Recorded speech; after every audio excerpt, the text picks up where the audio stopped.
Hola chicos, bienvenidos a preparaselectividad.com. Vamos con un vídeo de biología, el tercer vídeo que vamos a grabar sobre la reproducción celular. Hemos visto ya uno sobre el ciclo celular, otro se lo hemos dedicado a la mitosis y vamos con este tercero pues dedicárselo al otro tipo de división celular después de la mitosis, que es la meiosis, ¿vale? Bien, vamos a comenzar diciendo qué es la meiosis. Bueno, digamos que evidentemente es un mecanismo de división celular, es un mecanismo especial porque no todas las células van a sufrir este tipo de división, y consiste en que una célula diploide que tiene 2 N cromosomas va a dar lugar a 4 células hijas haploides, es decir, 4 células con la mitad de cromosomas.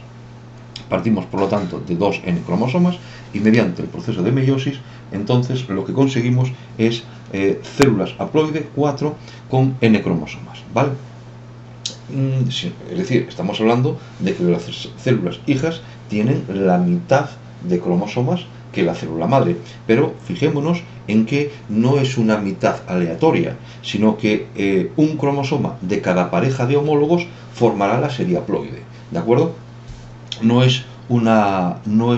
Repito que no es una mitad cualquiera, sino cada una, es un cromosoma de cada pareja de homólogos, es decir, forman la serie haploide.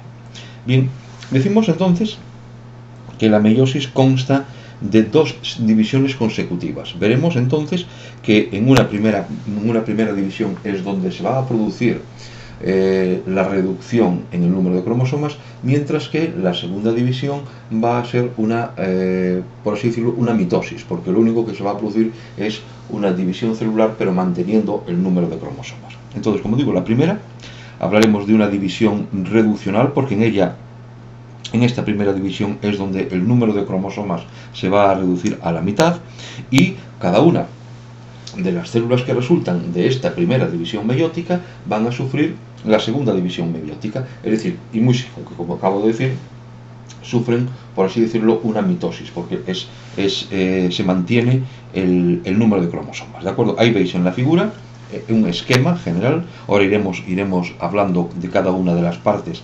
en las que podemos dividir el proceso de la meiosis, pero ahí de una forma general podéis ver cómo la meiosis se divide en una primera división meiótica, una segunda división meiótica. La primera es reduccional, es decir, es cuando se reducen el número de cromosomas, mientras que en la segunda es una segunda división meiótica, pero con características de mitosis, es decir, porque lo único que hace es dividirse, pero manteniéndose el número de cromosomas. Y ahí vemos en cada una de las divisiones meióticas las fases que tiene, que iremos desglosando a continuación, ¿de acuerdo?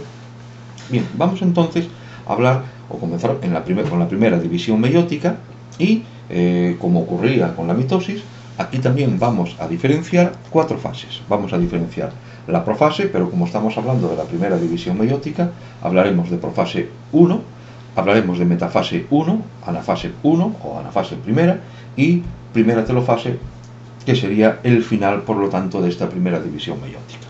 Y vamos a ver entonces, ya desarrollando cada una de estas fases y las características que tiene cada una de ellas. Bien, empezando lógicamente por la primera profase,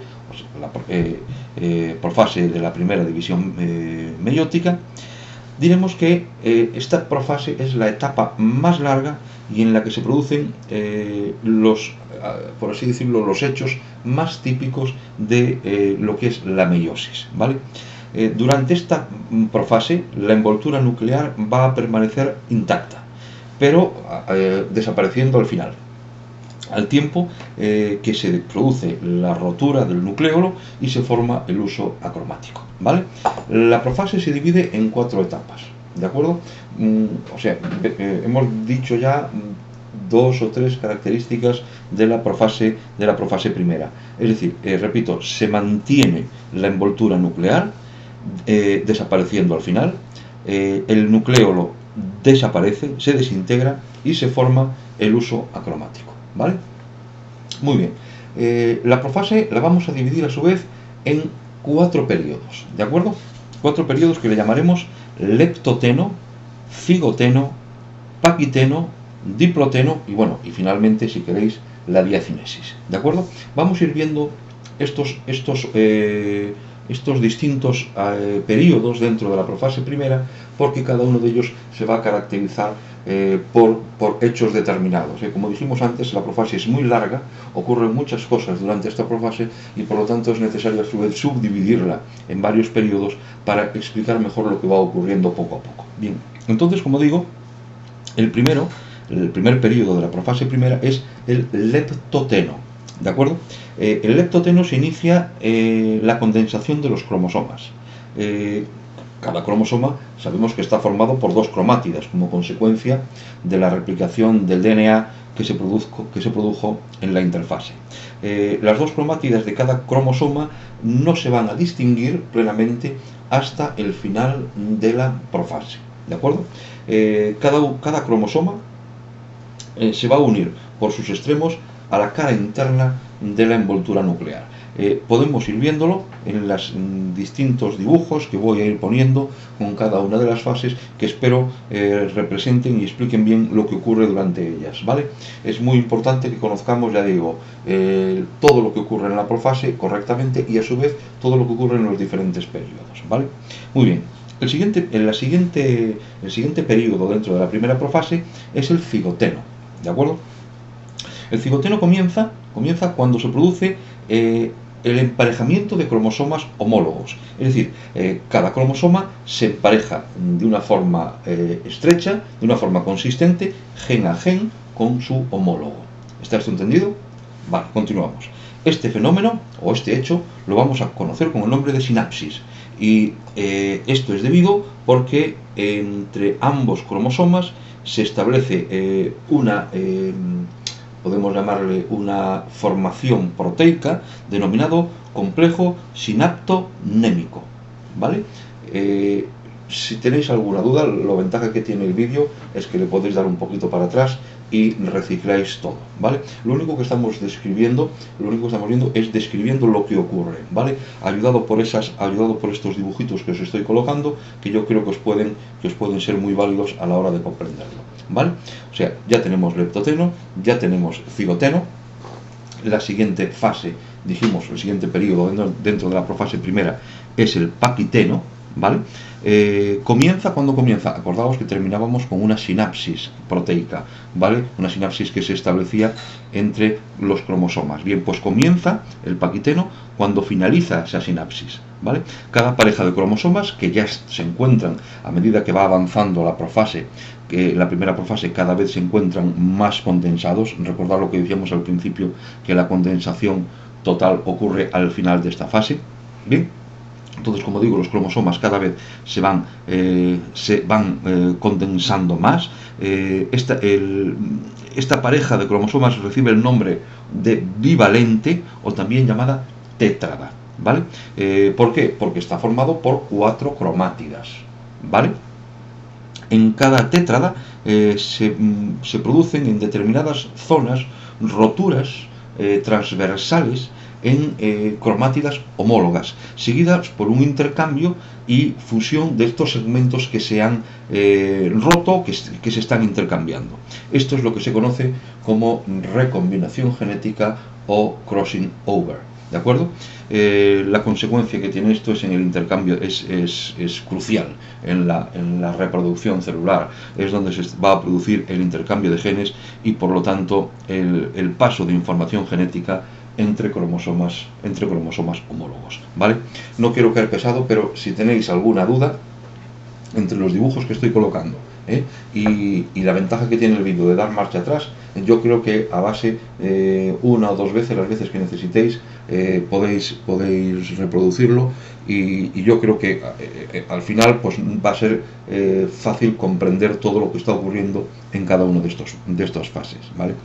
La siguiente fase dentro de esta profase primera es la fase de diploteno, ¿de acuerdo? Ahí tenéis el dibujo de lo que ocurre o de las secuencias que están ocurriendo en el diploteno. Bien, el complejo que vimos antes, que se mantenía unido, es decir, mediante la sinapsis, mediante esas formaciones proteicas, es decir, el complejo sinaptonémico, ahora se va a disgregar. se va a separar, con lo cual los dos cromosomas homólogos de cada tétrada se separan el uno del otro, quedando asociados solo en uno más punto, a nivel de los cuales dos cromátidas homólogas se entrecruzan, ¿de acuerdo?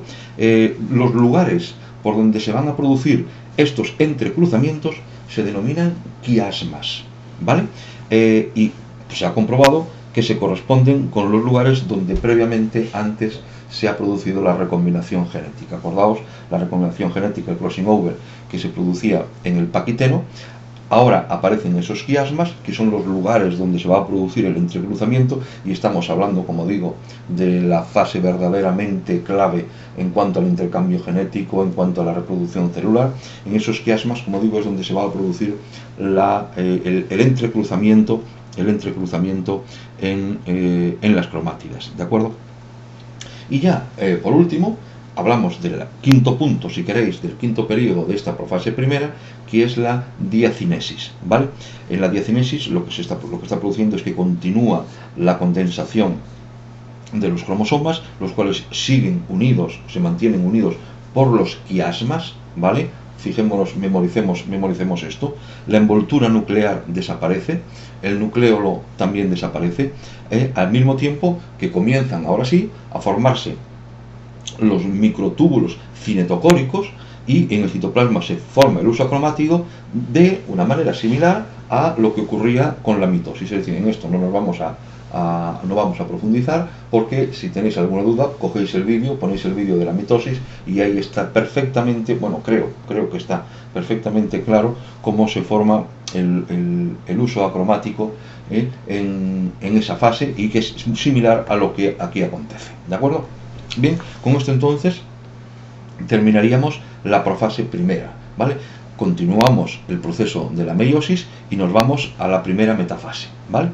Bien, en esta primera metafase, continuando, si en la parte anterior se estaba formando el uso acromático, cuando estemos en la metafase primera, el uso acromático se encuentra ya totalmente formado, y las parejas de cromosomas homólogos que aún se mantienen unidas, recordad, en la fase anterior, en la fase de diploteno, que aún se mantienen unidas por los quiasmas, se sitúan en el plano, a nivel del plano ecuatorial del uso acromático. Bien, cada pareja se va a colocar de forma que uno de los cromosomas quede orientado a cada uno de los polos del uso y el otro al polo opuesto. Es decir, son dos cromosomas que se mantienen unidos por el quiasma, pero la orientación va a ser de tal manera que cada cromosoma oriente hacia cada uno de los polos de la célula, es decir, de los polos del uso acromático. Los dos cinetocoros de cada cromosoma están situados uno al lado del otro, disposición diferente, si os fijáis o si os acordáis, a lo que ocurría en la metafase mitótica. Esta orientación diferente va a explicar, es lo que va a explicar que en esta primera división meiótica cada cromosoma se separa de su homólogo, mientras que en la mitosis lo que se separaban eran las cromátidas. ¿De acuerdo? Esto aquí es claro, es la clave de la diferencia entre esta metafase de la meiosis y la metafase de la mitosis, ¿no? En la metafase de la meiosis lo que se separan son cromosomas, es lo que va a dar lugar a la reducción en el número de cromosomas, que pase de 2n a n, mientras que en la mitosis lo que se separan son cromátidas, ¿vale? Y esas cromátidas lo que hacen es hace que se mantenga el número de cromosomas. ¿De acuerdo? Bien, terminada entonces la metafase, la primera metafase, vamos con la siguiente fase, que es la anafase primera. ¿De acuerdo? Estamos ya más allá de la mitad del proceso de la meiosis. Bien, en la primera anafase, los microtúbulos cinetocóricos se van a cortar, van a ir cada vez estrechándose más, con lo cual cada cromosoma se separa de su homólogo, es decir, ¿os acordáis? De nuevo, que repito que estaban unidos por los quiasmas. Bien, pues ahora se van a desplazar, se separan de su homólogo, desplazándose cada uno hacia uno de los polos, hacia cada uno de los polos de la célula, hacia los cuales estaba orientado en la fase anterior. Por lo tanto, ¿qué ocurre? Que al final de la anafase, en cada polo celular se va a encontrar un cromosoma de cada uno de los pares de homólogos que hasta ahora habíamos tenido. Es decir, al final de la anafase, tenemos solamente un cromosoma en cada uno de los polos. Pero claro, recordemos que como consecuencia del intercambio genético que se ha producido anteriormente, en concreto, si os acordáis, era en la etapa en el periodo paquiteno de la profase primera, en cada cromosoma va a haber una cromátida que conserva la naturaleza, que conserva toda, por así decirlo, la información paterna o materna de la célula inicial, pero por así decirlo, como consecuencia de la recombinación genética que se ha producido en aquel periodo. Por ello, como decía al principio, no es una división cualquiera, sino que es una división, pero una división en la que se ha producido recombinación genética y por lo tanto cada uno de los cromosomas sigue manteniendo información intercruzada de la célula inicial, de la célula madre. ¿De acuerdo? ¿Está entendido bien? Muy bien. Pues finalizamos ya el proceso de la meiosis con la telofase. Durante este periodo se va a formar una envoltura nuclear en torno a cada una de las series de cromosomas que se han separado en la fase anterior. Simultáneamente a todo esto, las fibras del uso cromático van a ir desapareciendo y se completa la división del citoplasma, ¿vale?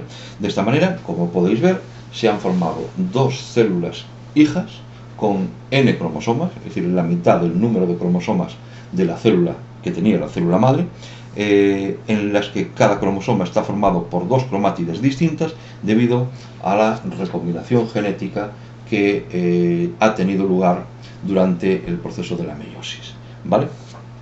Bien, con esto entonces, bueno, podemos antes de enlazar con la segunda división meiótica, lo que podemos decir es que las células resultantes de esta primera división ahora van a entrar en vamos a llamarlo en un periodo de reposo, en un periodo de interfase muy corto. No hay fase S. Si tenéis alguna duda en cuanto a lo que es la fase S, podéis poner el vídeo, buscar el vídeo de ciclo celular, y ahí creo que también queda bastante bien explicado lo que es el ciclo celular y las fases de este ciclo celular. Cuando quiero decir que no hay fase S, quiero decir entonces que no existe replicación del DNA, ¿vale?